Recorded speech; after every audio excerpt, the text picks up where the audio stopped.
আলোচনা সমালোচনা আর আন্দোলনের পর অবশেষে বাতিল হচ্ছে হেয়ার কাট পদ্ধতি।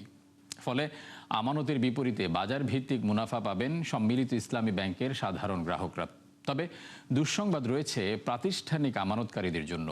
জমা রাখা মূল টাকার বিপরীতে তাদেরকে দেয়া হবে সমমূল্যের শেয়ার। বিস্তারিত জানাচ্ছেন আব্দুল জাহের আনাস। অন্তর্বর্তী সরকারের আমলে আর্থিক খাতের বড় সংস্কার ছিল 5 প্রতিষ্ঠানকে একীভূত করে সম্মিলিত ইসলামী ব্যাংক গঠন, যা নিয়ে তৈরি হয় তুমুল আলোচনা সমালোচনা। তার চেয়ে বেশি সামনে আসে সে সময়ের কেন্দ্রীয় ব্যাংকের গভর্নর আহসান এস মনসুরের চালু করা হেয়ার কাট পদ্ধতি, যার অজুহাতে অর্ধেক কেটে রাখা হয় আমানতকারীদের মুনাফা, যা বাতিলের দাবিতে এখনও সোচ্চার গ্রাহকরা।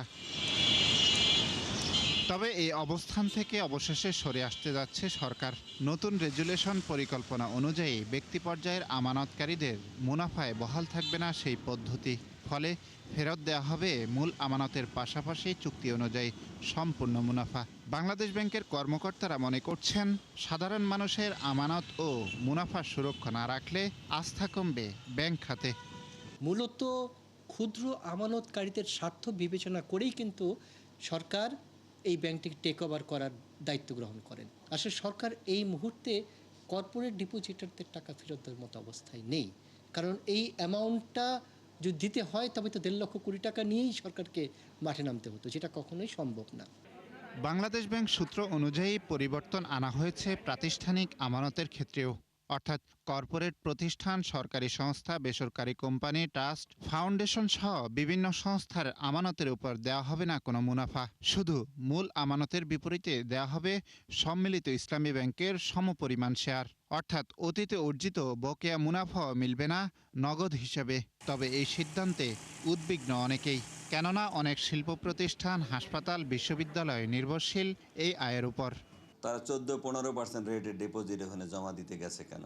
তারা জানে যে 900 একটা ক্যাপ ছিল, 9% দেয় বিনিয়োগে, 6% ডিপোজিটে। তারা 12-13-14% অফার করে আর তারা যায়, সেখানে তারা টাকা জমা রাখছে। তো তাদের ছিল ভুল, আর বাকিদের হতো অপরাধ। এই অপরাধের দায় শুধু ডিপোজিটরের কাছে চাপাইলে চলবে না। কিছু ক্ষতি আপনাকে মেনেই নিতে হবে, কারণ আপনি যা পেয়েছেন সব আপনি পাবেন না। যতটুকু পান সেটা আপনার কাছে মন্দের ভালো, এইভাবে নিতে হবে যে আমি পুরাটা পাবো না কেন। আর যে কোনো ব্যাংক বা প্রতিষ্ঠান যখন দেউলিয়া হয় বা বন্ধ হয়, তখন আপনাকে ক্ষুদ্র ডিপোজিটারদের অগ্রাধিকার সবচেয়ে বেশি। সরকারের এখানে হয়তো লঙ্গার টার্ম, যে ওদেরকে আমরা তুমি অন্তত 5 বছর 6 বছর বিনা সুদে হলেও ওয়েট কর, তোমার আসলটা আমরা আজও কালকে শোধ করব। এটাকে ওই ধরনের জিরো কুপন বন্ডে কনভার্ট করা যেতে পারে। ইকুইটিতে কনভার্ট না করে আপনি জিরো কুপন বন্ড দেন তাকে, যে তুমি সুদ পাবা না, কিন্তু তোমার এই লোন আমরা 10 বছর মেয়াদে আমাদেরকে সময় দাও। বাংলাদেশ ব্যাংক বলছে, আন্তর্জাতিক ব্যাংক রেজুলেশন নীতির সঙ্গে সামঞ্জস্য রেখেই এই পরিকল্পনা করা হচ্ছে। তবে কার্যকরের আগে সার্বিক বিষয় যাচাই বাছাইয়ের পরামর্শ বিশ্লেষকদের। আব্দুল জাহের আনাস, ৭১, ঢাকা। চলমান গ্যাস সংকটে শূন্যে নেমেছে শিল্প কারখানার উৎপাদন। ক্রয়াদেশ হারাতে বসেছেন উদ্যোক্তারা। ফলে কেবল তৈরি পোশাক খাতেই লোকসান ছাড়াতে পারে $1.5 বিলিয়ন। এমন আশঙ্কা ব্যবসায়ীদের। শুধু তাই নয়, ব্যাংক ঋণের ফাঁদে পড়তে পারে কয়েকশো কারখানা, যাকে পুরো অর্থনীতির জন্য অশনি সংকেত হিসেবে দেখছেন বিশ্লেষকরা। নারায়ণগঞ্জ প্রতিনিধি হাবিবুর রহমানকে সাথে নিয়ে আরও জানাচ্ছেন রাকিব আল জাবেদ। শীতলক্ষার তীর ঘেঁষে গড়ে ওঠা দেশের অন্যতম প্রধান ও প্রাচীন শিল্পাঞ্চল নারায়ণগঞ্জ। বছরের পর বছর ধরে দেশের অর্থনীতিকে চাঙা রাখতে এই অঞ্চলে রয়েছে গুরুত্বপূর্ণ ভূমিকা। এখানকার তৈরি পোশাক, নিটওয়্যার, হুঁশিয়ারি ও পাটপণ্যের চাহিদা বিশ্বব্যাপী। তবে সপ্তাহখানেক ধরে চলা তীব্র গ্যাস সংকটে মুখ থুবড়ে পড়েছে কয়েকশো প্রতিষ্ঠান। এমনই এক প্রতিষ্ঠান নারায়ণগঞ্জের ২৫০০-এর মিথিলা টেক্সটাইল, যাতে কাজ করেন ২০০ শতাধিক শ্রমিক।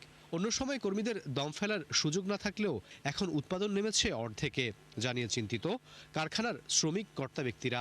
গ্যাস পাই না, বলার বন্ধ থাকে, প্রোডাকশন কম হচ্ছে, আমাদের লস টাইম বেশি করা যাচ্ছে। প্রোডাকশন আমাদের দেখা যাচ্ছে যে আগে যে ফুললি 100% আমরা যে এফিসিয়েন্সিতে যে কাজটা করতাম, সেক্ষেত্রে যে প্রোডাকশনটা আসতো সেই রকম এখন প্রোডাকশন আমাদের নাই। ডে নাইট রেশনিং করে প্রোডাকশন চালানো হচ্ছে, মানে খুব বাজে অবস্থা।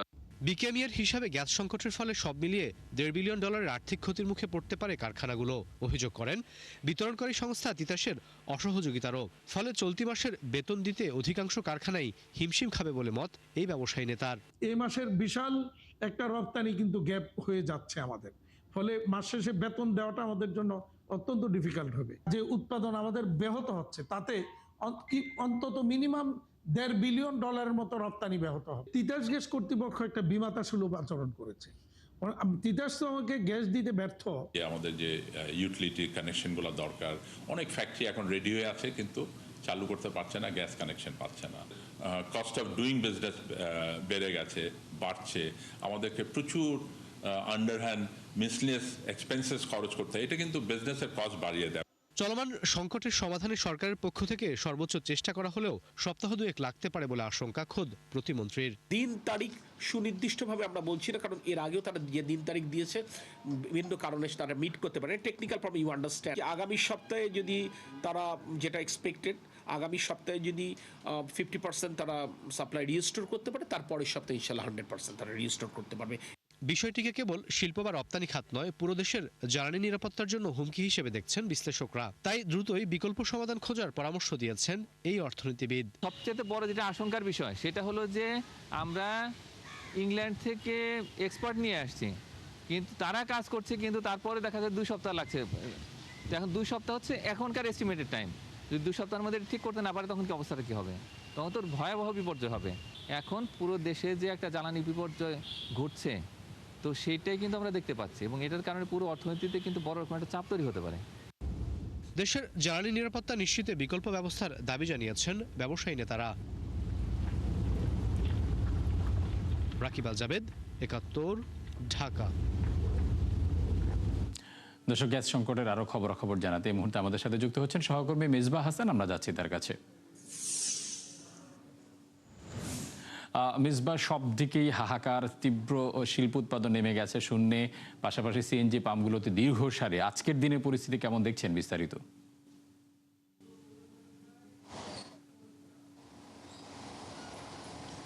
আজকের দিনের পরিস্থিতি যদি বলি এক বাক্যে, সেটা হলো যে সিএনজি ফিলিং স্টেশনের পূর্বের যে চিত্র গেল কয়েকদিনের যে চিত্র, আজকেও তার কিন্তু ব্যতিক্রম নয়। একদিকে দীর্ঘ সারি, একদিকে পাম্পগুলোতে কিন্তু প্রেশার অনেক কম। কার কারণে কিন্তু রাজধানীর অনেক পাম্পগুলো বন্ধ আছে এখন পর্যন্ত। কিছু পাম্প গ্যাস দিচ্ছে, সেটা অনেক ক্ষেত্রে সীমিত পরিসরে, যেটা স্বাভাবিক সময়ের চেয়ে অর্ধেকেরও অনেক কম নেমে আসছে। আমরা কয়েকটি পাম্প ইতিমধ্যে ঘুরেছি, তার মধ্যে কয়েকটি পাম্প রাজধানীতে বন্ধ হয়ে রয়েছে, কয়েকটি পাম্প 50 থেকে 70 এমন মাত্রায় কিন্তু গ্যাসের প্রেশার রয়েছে। সেই প্রেশার অনুযায়ী তারা গ্যাস দিচ্ছেন, তুলনায় প্রায় অর্ধেকে। আমরা স্বাভাবিক সময়ে দেখেছি 200 থেকে 250 চাপ থাকে, যার কারণে স্বাভাবিক গতিতেই কিন্তু গ্যাস নিতে পারেন গ্রাহকরা।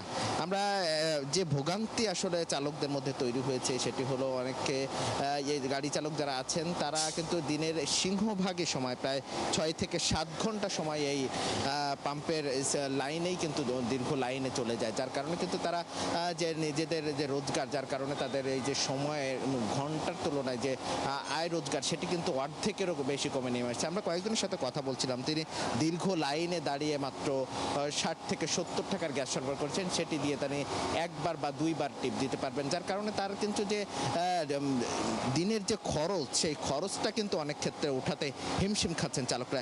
একই পরিস্থিতি আমরা দেখেছি বাসা বাড়িতেও, কিন্তু এই তীব্র গ্যাস সংকটের কারণে বাসা বাড়িতেগুলোতেও কিন্তু ব্যাপক বিপর্যয় হচ্ছে। নিয়মিত রান্না খাওয়া থেকে শুরু করে সার্বিক যে বাসার যে গৃহস্থলীর কাজ, সেই কাজেই কিন্তু অনেক ক্ষেত্রে ব্যত্যয় হচ্ছে।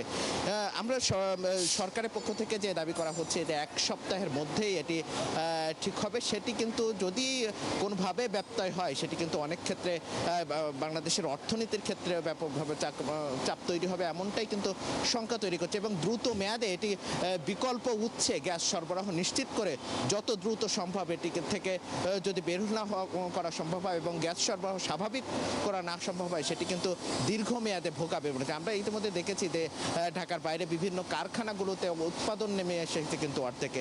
এমন পরিস্থিতিতে চলতে থাকলে কিন্তু দেশের অর্থনীতির যে চাকা সেটি ক্ষেত্রে অনেক ক্ষেত্রে থমকে যাবে। এর জন্য সরকারের যে অব্যবস্থাপনা থেকে অনেকটা বিকল্প উৎসে গ্যাস নিশ্চিত করে একই সাথে এই বিকল্প উৎস নিশ্চিত করে কিন্তু দ্রুত এই সরবরাহ সব পরিস্থিতি স্বাভাবিক করার কিন্তু তাগিদ আসছে বিশ্লেষকদের মহল থেকেও। এবং ভোগান্তিতে যারা গ্রাহকরা তারা বলছেন যে আমরা দেখেছি যে মিসবাহ, আপনাকে অসংখ্য ধন্যবাদ। দর্শক, রাজধানী থেকে তীব্র গ্যাস সংকটের খবরাখবর জানাচ্ছিলেন সহকর্মী মিসবাহ হাসান। ঢাকার চারপাশে 112 কিলোমিটার নৌপথ সচল করা গেলে পণ্য পরিবহনে সাশ্রয় হবে $3 থেকে $7 বিলিয়ন। খাল খনন প্রকল্পে বাণিজ্য সম্ভাবনা নিয়ে ডিসিসি আয়োজিত সেমিনারে বলা হয়, বিএনপি সরকারের খাল খনন কর্মসূচির ফলে ভূপরিস্থ পানির ব্যবহার বৃদ্ধির সুযোগ তৈরি হয়েছে, যা ডিপ টিউবওয়েলের উপর নির্ভরতা অনেকাংশে কমিয়ে আনবে। এতে কৃষকের জ্বালানি খরচ কমবে 80% পর্যন্ত। এছাড়া নৌপথে দ্রুত ও সহজ পরিবহনে কৃষিপণ্য নষ্ট হওয়া রোধ করা সম্ভব হবে। একই সাথে নৌপথে ভারী পণ্য পরিবহনে খরচ কমবে 60%। আর সড়ক পথের 20% ট্রাকের পণ্য পরিবহন যদি নৌপথে স্থানান্তরিত করা যায়, তবে মহাসড়কে যানজট কমবে এবং টন প্রতি পরিবহন খরচ উল্লেখযোগ্যভাবে হ্রাস পাবে। এতে উপকৃত হবেন রপ্তানিকারকরা।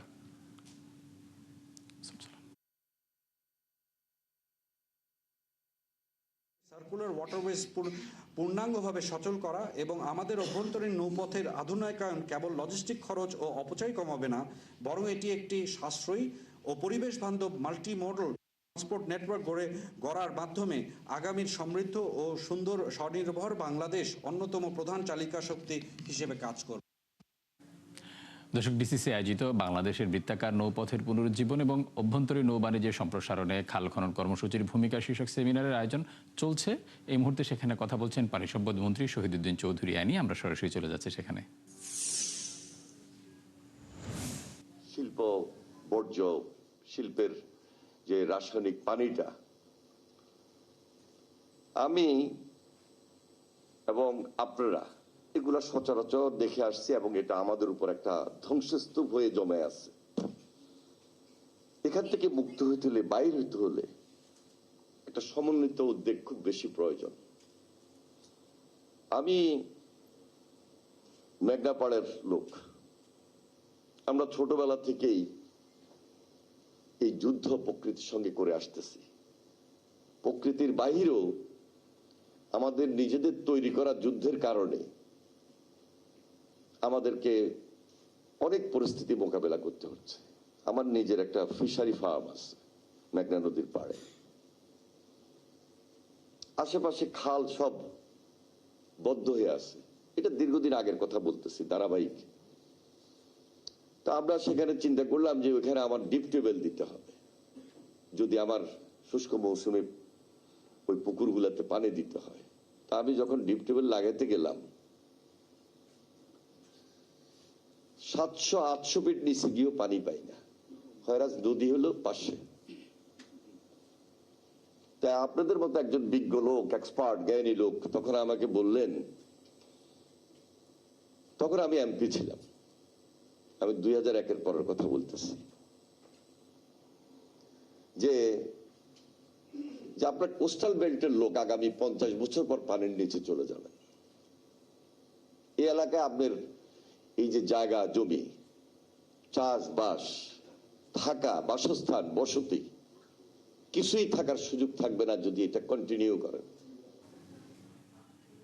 দর্শক, ডিসিসি আয়োজিত খাল খনন কর্মসূচি শীর্ষক সেমিনার চলছে, আমরা ছিলাম সেখানে। যাচ্ছি পরবর্তী প্রসঙ্গে। ভারতকে হটিয়ে বৈদেশিক বাণিজ্যে দ্বিতীয় অবস্থানে উঠে এসেছে যুক্তরাষ্ট্র। মূলত দেশটির সাথে করা চুক্তির কারণে ব্যাপক হারে আমদানি বাড়িয়েছে বাংলাদেশ, যে কারণে পেছনে পড়ে গেছে ভারত। বাংলাদেশ পরিসংখ্যান ব্যুরো এই তথ্য প্রকাশ করেছে। বিশেষজ্ঞরা বলছেন, বাণিজ্য সম্পর্কের এই পরিবর্তনকে আমলে নিতে হবে গুরুত্বের সাথে। ইমদাদ হোসাইনের রিপোর্ট। বাণিজ্য সম্পর্কের বিচারে একরকম ধরাছোঁয়ার বাইরে চীন, যেখান থেকে আমদানি হয় 5 ভাগের 1 ভাগ পণ্য, সাথে রপ্তানিও হয় কম বেশি। ফলে সবশেষ অর্থবছরে দ্বিপাক্ষিক বাণিজ্যে যার পরিমাণ ছিল $20 বিলিয়ন ওপরে। চীনের পরে ঐতিহাসিকভাবেই দ্বিতীয় অবস্থান ধরে রেখেছিল প্রতিবেশী দেশ ভারত। সেখানেও অবশ্য পাল্লা ভারী সে দেশের দিকেই। তবে যোগ বিয়োগ মিলিয়ে যুক্তরাষ্ট্রের অবস্থান তৃতীয় হলেও বাণিজ্য উদ্বৃত্তের কারণে শক্ত অবস্থানে বাংলাদেশ। তবে দেশটির সাথে ফেব্রুয়ারিতে করা চুক্তির কারণে পাল্টে গেছে দ্বিপাক্ষিক বাণিজ্যের হিসাব। ফলে ভারতকে পেছনে ফেলে এপ্রিলে দ্বিতীয় অবস্থানে চলে এসেছে বিশ্বের সবচেয়ে বড় অর্থনীতির ওই রাষ্ট্র, যাকে নতুন মাত্রা হিসেবে দেখছেন বিশ্লেষকরা। ইন্ডিয়া 3 নম্বরে চলে গেছে, এটা আমাদেরই বরঞ্চ একটা আমি বলবো সফলতা দেখা যায় যে বিশেষ করে নতুন বাজারে যে যুক্তরাষ্ট্রের বাজারে ঢুকতে পারা ইত্যাদি। ইন্ডিয়ার সাথে যে দ্বিপাক্ষিক বাণিজ্য এটা অবশ্যই এক ধরনের স্থবিরতার মধ্যে আছে। তার অন্যতম কারণ হচ্ছে যে রাজনৈতিক এই যে টানাপোড়েনের একটা বিষয় আছে। যুক্তরাষ্ট্র উঠে এসেছে দ্বিতীয় বৃহত্তম ট্রেড পার্টনার হিসেবে। ওভারঅল বাণিজ্য যে গ্লোবালি ডাইভার্সিফাইড হচ্ছে বা আরও ডিপার হচ্ছে, এটা সেটারই একটা আমার মনে হয় নিদর্শন। এটা যুক্তরাষ্ট্র দ্বিতীয় স্থানে এসছে, এটার মানে কিন্তু ইন্ডিয়ারটা কমে যায় নাই, বিষয়টা তা না। মানে যুক্তরাষ্ট্রের সাথে আরও বেড়েছে। তার মানে আমার যে overall trade, global trade, export and import, সেটা কিন্তু ওভারঅল বাড়ছে। বিবিএস এর তথ্য বলছে চীনের সঙ্গে শুধু এপ্রিলে দ্বিপাক্ষিক বাণিজ্য ছিল প্রায় $2.5 বিলিয়ন, আর ভারতের সাথে তা 1.16 বিলিয়ন। তবে চলতি বছরের 4 মাসে যুক্তরাষ্ট্র থেকে আমদানি ব্যয় উঠে যায় দ্বিগুণে। সেই সাথে দেশটির বাজারে স্থিতিশীল ছিল বাংলাদেশের রপ্তানিও, যে কারণে এপ্রিলে দুই দেশের বাণিজ্য ছাড়ায় $1.3 বিলিয়ন, যা ভারতের চেয়ে 12% বেশি। বিশেষজ্ঞদের মতে চুক্তির কারণেই পাল্টে যাচ্ছে দ্বিপাক্ষিক বাণিজ্যের এই হিসাব। প্রথাগত যেসব দেশগুলো থেকে আমরা আমদানি বেশি করি, যেমন চীন 1 নম্বরে আছে, ভারত 2 নম্বরে আছে, আমার মনে হয় না যে সেখানে কোনো বড় ধরনের ব্যত্যয় হবে। তবে সরকারি প্রকিউরমেন্টের কারণে মার্কিন যুক্তরাষ্ট্র থেকে আমদানি বৃদ্ধিটা এই সর্বসাম্প্রতিক মাসগুলোতে কিছুটা বাড়ছে। তথ্য অনুযায়ী 2026-এর 4 মাসে যুক্তরাষ্ট্র থেকে কেবল বিমানের যন্ত্রাংশ আমদানি হয় $15 কোটি। এছাড়া চুক্তির পর থেকে বাড়তি পরিমাণে এসেছে সয়াবিন, গম, তুলা এবং এলপিজি। ইমদাদ হোসাইন, 71, ঢাকা। পিরোজপুরের নেসারাবাদের ঐতিহ্যবাহী ভাসমান পেয়ারার হাট, যেখানে প্রতি মৌসুমে কেনাবেচা হয় গড়ে অন্তত 20 কোটি টাকার। স্থানীয় অর্থনীতিকে আরও সমৃদ্ধ করতে জেলায় একটি কোল্ড স্টোরেজ ও জেলি কারখানা নির্মাণের দাবি জানিয়েছেন চাষি ও ব্যবসায়ীরা। পিরোজপুর থেকে তরিকুল ইসলামের পাঠানো রিপোর্ট। বৃষ্টিস্নাত সকালে এভাবেই একের পর এক ডিঙি নৌকায় পেয়ারা নিয়ে হাজির হচ্ছেন চাষিরা। পিরোজপুরের নেসারাবাদের এই হাটে আকার ভেদে প্রতিমন বিক্রি হয় 600 থেকে 800 টাকায়। আকারে বড় ও সুস্বাদু হওয়ায় যার সুনাম ছড়িয়ে পড়েছে ঢাকা, চট্টগ্রাম সহ দেশের বিভিন্ন অঞ্চলে। আটঘরের ভাসমান এ বাজারের সৌন্দর্য উপভোগে নানা স্থান থেকে প্রতিনিয়তই জড়ো হন পর্যটকরা, যা ঘিরে তৈরি হয়েছে অর্থনৈতিক কর্মচাঞ্চল্য। ভাই এরকমের আসলে দেখা যায় না যে ভাসমান পেয়ারা বাগানটা খুব ভালো লাগে, খুব মজা লাগে এই জায়গাটা আসতে। এই যে বিদেশিরা আসে, কোনো একটা বসার জায়গা নাই। সরকার যদি এই পর্যটক এবং বিদেশিদের জন্য একটু গেস্ট হাউস বা রেস্টুরেন্টের ব্যবস্থা করতো, তাহলে কিন্তু আসলে সবার জন্যই ভালো হতো। স্থানীয়রা জানান, পেয়ারার অর্থনীতিকে আরো সমৃদ্ধ করতে প্রয়োজন কোল্ড স্টোরেজ ও জেলি কারখানা, যাতে গুণগত মান ঠিক থাকার পাশাপাশি সঠিক মূল্য পাবেন চাষি ও ব্যবসায়ীরা। এই জায়গার পেয়ারা খুব সুস্বাদু, তো এই জন্য অনেক মানুষে ভালোবাসে, এই জন্য পেয়ারা চাহিদা বেশি। মাল যায় ঢাকা, নোয়াখালী, ঠিক আছে আপনার এই যে চট্টগ্রাম, ঠিক আছে আপনার সিলেট। স্বল্প সুদে যদি ঋণ দেয় তাহলে আমাদের অনেক চাষিদের আরো উৎসাহ বাড়বে। জেলি একটা কারখানা থাকতো, পলিস্টার জিনিস থাকতো, আমাকে খুবই ভালো হতো এলাকায়। চাষিদের পেয়ারা উৎপাদন বৃদ্ধির জন্য সব ধরনের পরামর্শ দেওয়ার কথা জানায় কৃষি সম্প্রসারণ অধিদপ্তর। মিনি কোল্ড স্টোরেজের ব্যবস্থা যদি করা হয়, তাহলে এই পেয়ারার সিজন থেকে যে পেয়ারা উৎপাদিত হয়, এই উৎপাদিত পেয়ারা সংরক্ষণ করে রাখতে পারলে কৃষকগণ ন্যায্য বাজার মূল্যটা পাবে। পিরোজপুরে 710 হেক্টর জমিতে উৎপাদন হয় 7210 মেট্রিক টন পেয়ারা। প্রতি মৌসুমে ভাসমান এই হাটে বেচাকেনা হয় অন্তত 20 কোটি টাকা। নুসরাত মৌমি, 71। দর্শক, 71 বিজনেসে এই ছিল এখনকার মতো। সরাসরি সংবাদ অনুষ্ঠান দেখতে চোখ রাখুন 71-এর ফেসবুক পেজ এবং সাবস্ক্রাইব করুন 71-এর ইউটিউব চ্যানেল। থাকুন 71-এর সাথেই।